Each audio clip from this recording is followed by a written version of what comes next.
Hi అండి అందరికీ. Umbrella hands అయితే కటింగ్ స్టిచ్చింగ్ అయితే చూపించబోతున్నాను.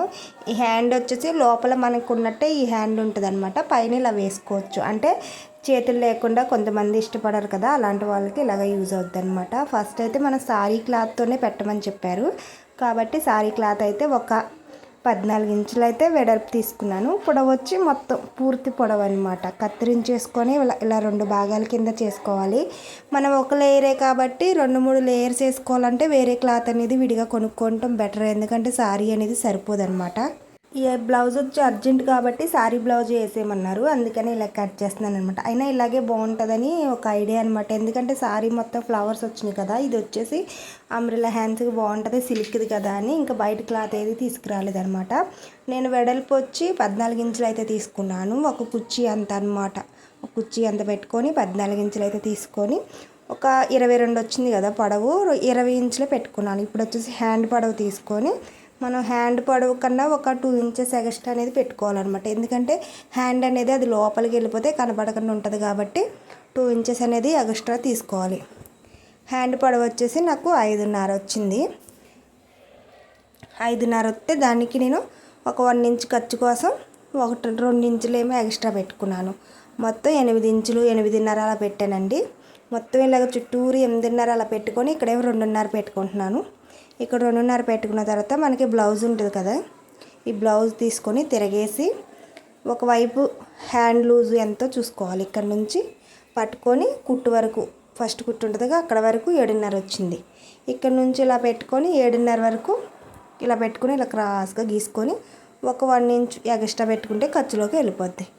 8.5 అనేది ఇలా పెట్టేసుకొని ఇలా క్రాస్గా తీసుకున్న తర్వాత ఇలాగ నీట్గా కొంచెం ఎక్స్ట్రానే కత్తిరించుకోవాలి. ఎందుకంటే జిగ్జాగ్ చేసేటప్పుడు కొంచెం క్లాత్ అనేది లోపలికి వెళ్ళిపోద్ది కాబట్టి కత్తిరించుకుంటే సిల్క్ సీర అయితేనే బాగుంటుందండి. ఇలాంటి హ్యాండ్స్కి చూసారు కదా ఎలా వచ్చినాయో, 2 లేయర్స్ అనమాట. 2 హ్యాండ్స్కి ఒకేసారి కత్తిరించేసుకున్నాను. ఇంకా మనకి ఎక్స్ట్రా క్లాత్ ఉంటే ఇంకా లూజ్ వచ్చేలా పెట్టుకోవచ్చు అనమాట. నేను కొంచెం మామూలుగానే పెడుతున్నా, మాకిళ్ళు అంత ఓవర్గా వేసుకోరు కాబట్టి బ్లౌజులు నార్మల్గా ఉంటే సరిపోద్ది.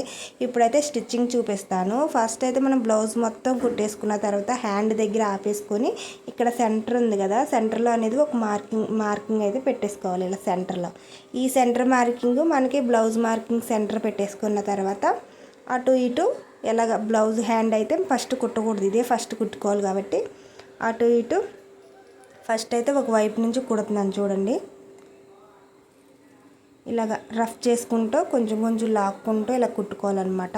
మరీ లాక్కూడదు, అలాగని మామూలుగా సరిపడా దాకా ఉంచుకొని మిగిలిందంతా ఇలా లాక్కోకుండా మామూలుగా నార్మల్గా పట్టుకొని ఇలా కుట్టండి. కొంచెం సరిపోతే ఇది లాగొచ్చు అనమాట. ఎందుకంటే మనకి ఇది ఆల్రెడీ క్రాస్గానే ఉంటుంది కాబట్టి సాగిద్ది. చూసారు కదా, ఒక వైపు అయితే అయిపోయింది, ఇంకో వైపు కుడుతున్నాను. హ్యాండ్ అనేది కెమెరాకి అడ్డం వచ్చిందండి, కొంచెం ఏం అనుకోకండి. కుర్చీలో ఉందన్నమాట, కెమెరా పెట్టి ఇలా పెట్టాను. దాని మూలంగా హ్యాండ్ అనేది కెమెరా దగ్గరికి వస్తుంది. ఇప్పుడు వచ్చేసి ఇంకో హ్యాండ్ ఇంకో వైపు కూడా అయిపోయింది కదా. నెక్స్ట్ వచ్చేసి మనం డబుల్ స్టిచ్ అనేది వేయక్కర్లేదు అనమాట. ఎందుకంటే పైన వచ్చేసి హ్యాండ్ వచ్చింది కాబట్టి డబుల్ స్టిచ్ అనేది అవసరం లేదు. ఇది హ్యాండ్ తీసుకున్నాను కదా, ఈ హ్యాండ్ వచ్చి సేమ్ ఇది కూడా సెంటర్లో అనేది మార్కింగ్ పెట్టేసుకొని ఇక్కడ సెంటర్ ఉంది కదా మనకి, ఇక్కడ సెంటర్ ఇక్కడ మార్కింగ్ పెట్టేసుకొని సేమ్ అటు ఇటు ఇది కూడా ఆ బ్లౌజ్ కుట్టినట్టే ఆ హ్యాండ్ కుట్టినట్టే అలాగే సేమ్ అలాగే కుట్టుకోవాలి. నార్మల్ బ్లౌజులైనా ఇలాగే కుట్టుకోవాలండి. ఎందుకంటే మనకి కుట్లు వేసేటప్పుడు జాయింట్స్ ఉంటాయి కదా, స్ట్రైట్గా వస్తాయి అన్నమాట. ఆ కుట్లు అనేవి ఇలా అటు ఇటు కుట్టుకుంటే ఒకే దగ్గర నుంచి కుట్టుకుంటా ఫస్ట్ నుంచి కుట్టుకుంటా వచ్చామంటే ఎగిడి దిగిడి అయిపోయి ఆ కుట్లు అనేవి ఎగిడి దిగిడి అయిపోతాయి. సైడ్ జాయింట్ చేస్తాం కదా బ్లౌజ్కి, అవి స్ట్రైట్గా రావాలంటే ఇలాగే కుట్టండి. సెంటర్ పాయింట్ పెట్టుకొని అటు ఇటు కుట్టుకుంటూ వెళ్ళాలి. సేమ్ ఇది కూడా అలాగే కుట్టేసుకున్న తర్వాత అటువైపు కూడా కుట్టేసి దీనికి డబుల్ స్టిచ్ అనేది వేసుకుంటాం. ఇక్కడ కుట్టేటప్పుడు చాలామంది కన్ఫ్యూజ్ అయిపోయి అది క్లాత్ అనేది లోపలికి వెళ్ళిపోద్ది. అలా వెళ్ళకుండా చూసుకుంటూ కుట్టండి, కొంచెం కొంచెం చూసుకుంటూ కుట్టాలన్నమాట. ఇది అనేది లోపలికి వెళ్ళిపోతుంది. నాకే చూసారు కదా, నేను ఇది 4వ బ్లౌజ్ అండి ఇది కుట్టడం. ఈరోజు చాలామంది ఈ బ్లౌజ్ మోడల్స్ ఏమన్నారో ఒకటి కుట్టామంటే ఇంకా అందరూ ఇదే ఎంచుకుంటారు కదా. చూడండి ఒకసారి ఇలా లోపలికి వెళ్ళిపోయేలా కుట్టేసుకున్న తర్వాత నా దగ్గర జిగ్జాగ్ మిషన్ అనేది ఉంది కాబట్టి నేనైతే ఇప్పుడు దీన్ని జిగ్జాగ్ చూపిస్తాను. జిగ్జాగ్ మిషన్ లేని వాళ్ళు ఏంటంటే బయట చేయించుకోండి. ఖచ్చితంగా ఈ హ్యాండ్కి అనేది జిగ్జాగ్ అనేది బెటర్గా ఉంటుంది, బాగుంటుంది అనమాట. జిగ్జాగ్ లేని వాళ్ళు నార్మల్ కుట్టు అయితే వేసేస్తుంటారు, అలా వేసినా బాగోదండి. ఖచ్చితంగా దీనికైతే జిగ్జాగే ఉండాలి.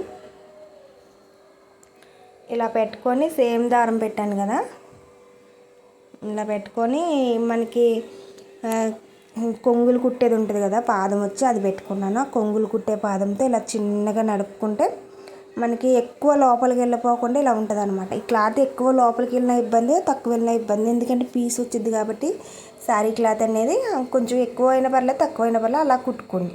మరీ ఎక్కువ కాకుండా మరీ తక్కువ కాకుండా ఒక రౌండ్ అయితే తిరిగిపోవాలన్నమాట. అది మిషన్లో మనకి పాదం ఉంటుంది కదా, ఒక రౌండ్ అయితే ఇలా తిరిగిపోవాలి క్లాత్ అనేది, అప్పుడు పీస్ అనేది రాకుండా ఉంటుంది క్లాత్.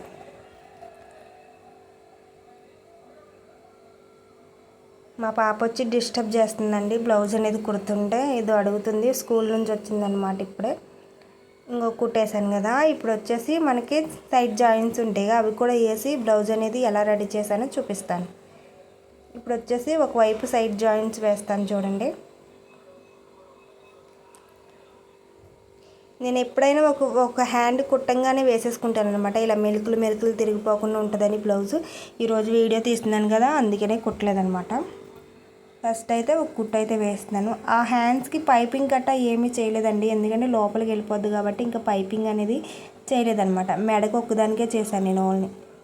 ఇక్కడ అనేది మనకి పైకి లూజ్ రావాలి కాబట్టి అక్కడ ఖర్చు దగ్గర నార్మల్గా ఉంటే సరిపోద్ది అనమాట. క్లాత్ అనేది లూజ్ అంతా ఎదరవైపుకి పెట్టేసుకోండి.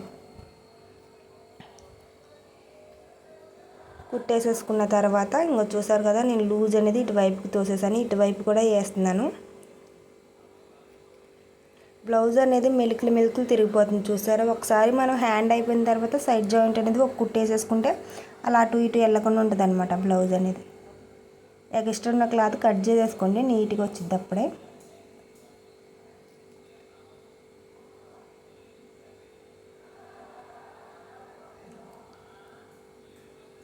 ఇది ప్లెయిన్ శారీస్ ఏంటంటే చాలా నీట్గా అంటే అఫీషియల్గా ఉంటాయి అన్నమాట. కొంచెం ఇలాంటి మోడల్స్ పెట్టుకుంటే మనకి తక్కువ రేట్ శారీస్ ఉంటాయి కదా, అలాంటి వాటికి ఇలాంటి మోడల్ పెట్టుకుంటే కొంచెం హెవీ లుక్లో మనకి అంతే అనమాట. దానికోసమే బ్లౌజ్కి వచ్చి ఇప్పుడు చాలా మోడల్స్ ఉంటున్నాయి కదా హ్యాండ్స్కి, చాలామంది సింపుల్ శారీస్ కూడా ఇలాంటి మోడల్స్ అనేవి పెట్టుకుంటున్నారు. ఇప్పుడు వచ్చేసి ఇది కొంచెం డిజైనర్ శారీ ఆ లుక్ వచ్చేసిద్ది అనమాట ఇలాంటి హ్యాండ్స్ ఉంటాయి. చూసారు కదా, మనకి మామూలు హ్యాండే ఉంటుంది కానీ ఇలా అంబ్రెల్లా హ్యాండ్స్ పైనుంచి కనిపెడుతుంది.